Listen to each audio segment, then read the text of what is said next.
accident qui pourrait faire sourire si c'était pas fini tragiquement.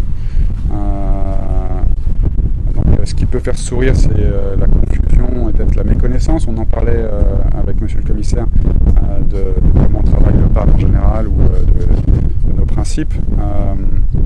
Donc, ce qui m'a été rapporté, c'est que donc, on a effectivement le camion d'un transporteur privé qu'on avait donc commandité pour amener 10 tonnes de haricots de Goma à Bunia. C'était sa destination finale.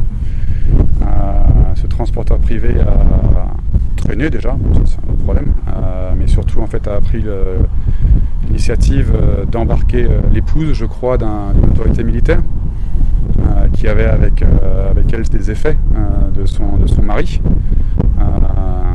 Il semblerait que ça ait créé une suspicion à l'arrivée à la barrière à Butembo. Le lendemain, je crois qu'il y a eu une fouille pour savoir ce qui était transporté. Je crois qu'on a trouvé le chandail du mari, son pantalon de treillis et sa veste de treillis. Et c'est là où ça devient tragique. C'est que moi, ce qu'on m'a rapporté, c'est qu'il y aurait eu peut-être un mort et un blessé dans la foule qu'il y aurait eu autour du camion pendant la fouille. Et ça, c'est tout à fait tragique et j'en suis absolument désolé. C'est tout à fait dommage que pour transporter 10 tonnes de haricots qui vous avez des personnes qui en ont besoin, il y a des morts au passage. C'est encore des choses qui sont difficiles à comprendre. Et donc moi, je me demande d'avoir mes condoléances si c'est confirmé à la famille de cette personne qui est morte un peu dans la... Pas un véhicule du PAM, donc le contrôle qu'on a sur eux en fait se fait sur une base contractuelle.